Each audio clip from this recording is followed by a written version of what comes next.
자, 안녕하세요. 반갑습니다. 돈만의TV 한동 대표입니다. 자, 오늘 새해 첫날부터 정말 쇼킹한 그런 사건이 좀 발생을 했습니다. 역대 최악의 횡령 사건이 주식시장에 발생을 했습니다. 참 엄청난 규모다. 1880억 정도의 횡령이 발생을 했고요. 오스템 임플란트가 되겠습니다. 그래서 오늘 오스템 임플란트 좀 걱정되시는 분들도 있을 것 같고, 그리고 이제 상장 폐지냐 막 이렇게 수많은 언론을 통해서 그런 얘기들이 나오고 있는데, 일단 결론부터 말씀드린다면 상장 폐지까지는 안 갈 거다라고 저는 말씀을 드려보고 싶습니다. 왜냐하면 이제 상장 폐지라고 하는 것은 정말 회생이 불가능하다라고 생각이 될 때 이제 내리는 결정이에요. 다만 이제 그 결정까지 다시 기업의 투명성이라던가 이런 걸 확보하는데 좀 시간이 걸리기 때문에 내 돈 좀 묶인다는 부분들, 그리고 이제 이게 이제 미리 선반영이 됐었을 경우에는 오히려 이제 거래 재개되면서 주가가 올라가는 부분이 많이 있지만, 선반영되지 않았던 정말 말 그대로 갑작스러운 사건 같은 경우에는 거래가 재개된다고 하더라도 일단 급락은 피할 수 없을 것이다라고 말씀을 좀 드리고 싶습니다. 사건 개요부터 한번 알아보도록 하겠는데요. 바로 오스템 임플란트, 어떤 회사냐부터 한번 우리가 알아보도록 하겠습니다. 오스템 임플란트, 많이들 뭐 기업은 다 아시는 업체들일 겁니다. 뭐 오스템 임플란트에서 모르시는 분들은 없을 거다라고 생각이 들고요. 우리 부모님들 대부분 이제 임플란트 하실 때 이 오스템 제품을 많이 쓰고 있죠. 우리 업계에서는 이제 1등이고요. 2위가 이제 비덴트, 3위가 이제 디오, 이렇게 보시면 될 것 같습니다. 과거에도 참 이 오스템 임플란트는 사건 사고가 좀 많이 있었던 기업이에요. 첫 번째 이제 회장에 대한 이슈. 한 10여 년 전쯤에 이 창업자인 회장분에 대해서 좀 굉장히 좀 말에 담기 힘든 그런 좀 안 좋은 그런 이슈가 좀 있었습니다. 두 번째 사건이 바로 이제 리베이트 사건이에요. 전 임직원들이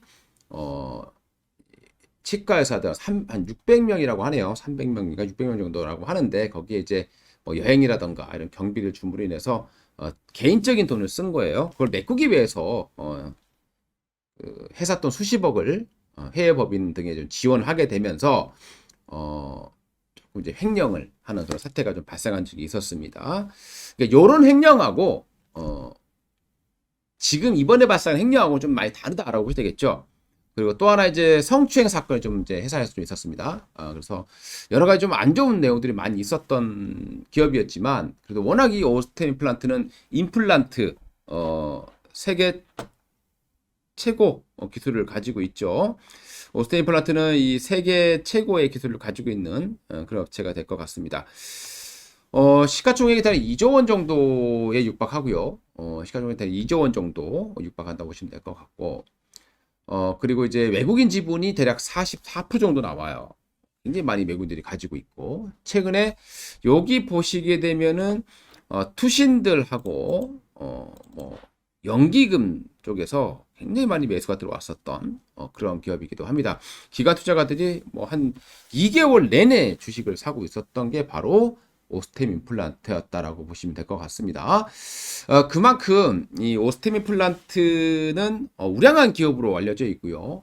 매출액이 대략 6천억 정도를 올리고 있습니다. 그리고 부채 비율이 한 330% 정도 좀 높은 그런 수준을 좀 보여주고 있고요. 최근에 단기 차입금이 조금 늘어나는 그런 모습들을 많이 보여줬습니다. 재무 상황은 조금 아쉽긴 합니다만은, 그래도 워낙 외형이 뛰어난 그런 기업이었죠. 영업이익만 대략 한 올해 1200억 정도까지 예상이 됐었던 그런 기업이었기 때문에 우리 주식시장에서 엄청난 충격이 될 수밖에 없었습니다.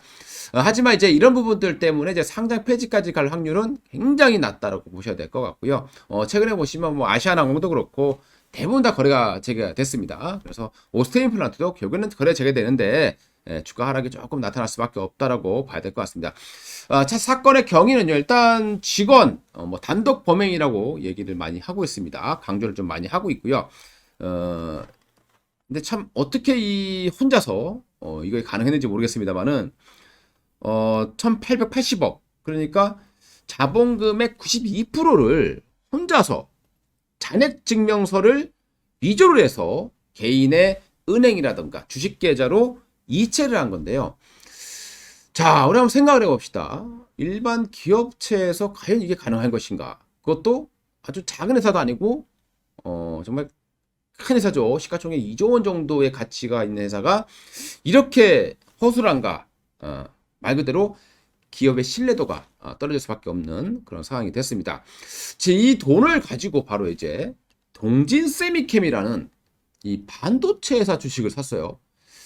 해외로 빼돌린 것도 아니고 그 돈을 가지고 동진 세미캠 주식을 샀습니다. 근데 아쉽게도 이 동진 세미캠의 주가가 최근에 올라갔어요. 그러니까 이 매수 단가가 3만 원대 중후반 되는데요.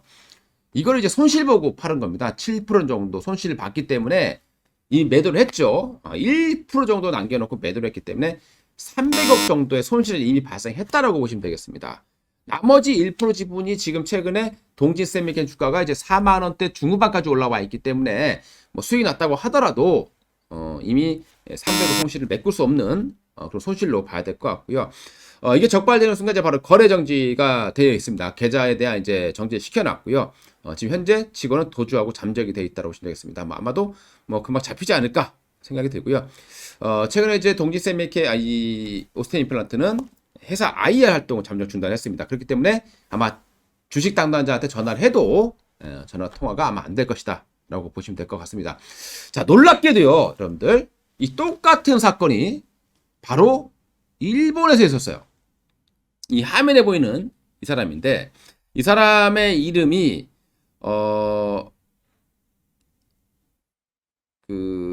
레이시라는 사람인데, 얼마 전에 30대 회사원이요. 소니 라이프에 다니고 있는 30대 회사원 직원 레이시라는 사람이 상사가 승인했다고 하면서요. 1,700억을 자신의 명의에 미국 소재에 있는 은행 계좌로 송금했다고 합니다. 캘리포니아에 있는 은행 계좌라고 하는데요.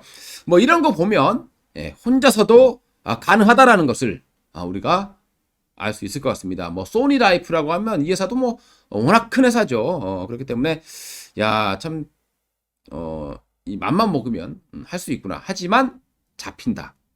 이거는 뭐 분명한 것 같습니다. 이 돈을 가지고 비트코인 3,879개를 매수했다고 해요. 그리고 나서 이제 굉장히 뭐 자랑을 했다라고 합니다.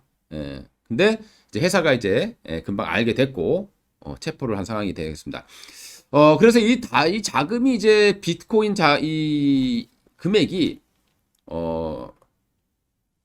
몰수됐을 당시에 2,158억이었다고 합니다. 그러니까 대략 한 350억 정도, 한 400억 정도의 수익을 냈다라고 보시면 되겠죠. 일단 개인의 명이긴 합니다만은 그래서 이걸 FDI의 가상화폐 지갑으로 이전을 해놓고 있는 그런 상황이고 1,700억에 대한 것은 당연히 돌려준다라고 봐야 될 것 같고 나머지 이 차입금을 어떻게 할 거냐 수익금 원래 수익금도 당연히 돌려줘야 되는 거 아니냐라고 볼 수 있는데요. 이 부분이 과연 미국에서도 돌려주겠느냐 보면은 아직 행방을 알 수가 없는 그런 상황으로 보시면 될 것 같습니다. 그러면서 이 일본의 직원 레이시라는 사람이 암호화폐로 바꾸면 모를 줄 알았다라는 얘기를 한 바 있습니다. 근데 이렇게 되면 사실상 뭐 기업에서 신뢰도는 좀 추락하겠지만 기업이 뭐 잘못될 일은 없다라고 보시면 되겠죠. 돈을 찾았기 때문에. 하지만 우리나라는 이미 손실이 발생했다라는 부분들이 일단 가장 문제점이 되는 것 같고요. 그리고 아직까지는 그 행방을 알 수가 없다라는 겁니다. 남은 돈을 과연 어디로 갔느냐, 이걸 좀 이제 추적을 하게 될 텐데요. 뭐 요즘에 이제 가상화폐로 간다고 하더라도 추적이 된다라고 보여야 될 것 같고요. 그러면 이렇게 되면 이제 향후에 이제 오스템 임플란트의 일정을 보게 되면요. 향후 15일 이내에 15 거래일입니다. 이내에 상장 적격성 실질 검사 대상 여부가 되는 거죠. 결정이 됩니다. 15일 동안 이제 상장 적격성 실질 검사를 할 거냐 안 할 거냐라고 보시면 되겠죠. 여기에서 이제 적격성 실질 검사 대상에 들어가게 되면은 요때 들어가고 나서부터 42에서 57 거래일 안에 기업심사위원회가 개최가 되고요. 여기에서 이제 거래를 재개를 할 거냐 아니면 이제 계속해서 정지를 시킬 거냐 폐지를 할 거냐 이렇게 이제 결정이 나게 됩니다. 여기서 만약에 이제 상장 폐지로 결정이 되게 되면은 이제 개선 기간이 부여가 될 겁니다. 제일 최상의 지금 시나리오는 기업심사위원회 개최해서 거래 여부가 결정되는 거죠. 그러니까 돈을 다 찾고 그거를 이제 회계장부랑 밸런스를 맞춰야 되겠죠. 그 회계장부와 밸런스를 맞추지 못하면, 근데 맞출 수 있을 겁니다. 왜냐하면 이게 이제 찾지 못한다고 하더라도 그 돈은 일부만 손실 본다라면 그 돈은 이제 단기 순손실에서 손실로 처리하게 되는 거고, 만약에 이제 금액이 좀 크다라고 하면 이제 그리고 이제 이 출처를 다른 거에서 또 이제 어떻게 돈을 빼갔는지 너무 막 미궁수를 빠진다라고 하면 이 감사 보고서에서 의견 거절을 내릴 가능성도 상당히 높습니다.